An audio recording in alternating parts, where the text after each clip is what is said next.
In this video, we heard from Joanna. Her property is in Napanee, Ontario, which, fun fact, Avril Lavigne is also from there. She is asking about either living room or bedrooms, and her current occupancy is about 40%. ADR is sitting at $650 a day. So Joanna, let's look at your listing. It's a beautiful property on the lake. So it's definitely like sort of the cottage vibe. Big property to fit a lot of people, big families and things like that.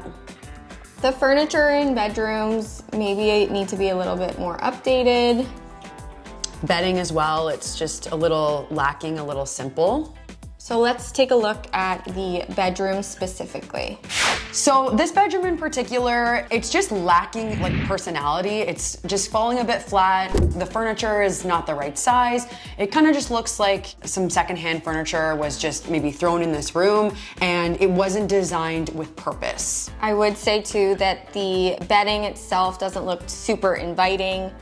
We definitely have to elevate that. So here are some suggestions on what you can do to improve this room specifically. First off, you want to maybe opt for bunk beds so you can increase that occupancy. The bedding definitely needs to be more welcoming. Swap it out for matching and nice crisp white sheets. That kind of brings a hospitality aspect to your beds. But for comforters, throw pillows, that's where you can add the accents, the patterns, the colors. We actually just did like cream quilts in this room here, but then where we went where we went more fun is with the throw pillows, and then definitely that feature wall that is right behind where the bunks should go. The feature wall is where you can have the patterns and the color, nice complementing rug as well in that space. The window is kind of in an awkward position in this room. There's also that bump out. So we're suggesting that you mount the curtain rod on the ceiling. That way you can watch out for that bump out. We'll also include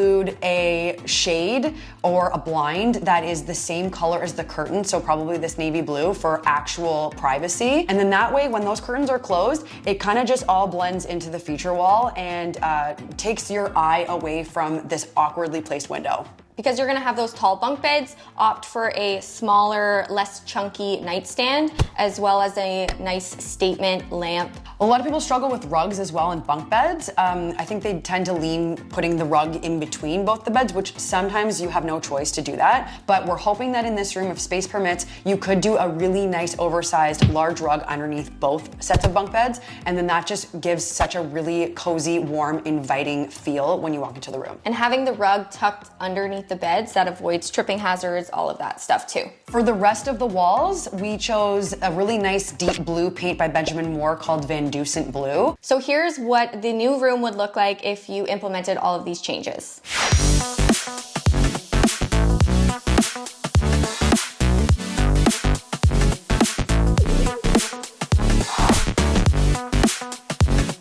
Joanna, please let us know if you do implement these changes. We are so excited to see what it looks like potentially afterwards. If you guys want to submit your listing, just go to our website, pinkwalldesigns.inc.com, click submit your listing, and then we'll have all the information that we need. And if you're curious with any of the items that we used in this video, be sure to check out the listing description for all of the links you need to know there. Last but not least, please subscribe to our channel for tons of different videos like this, as well as other hospitality design related stuff. See you later. Do a high five. No.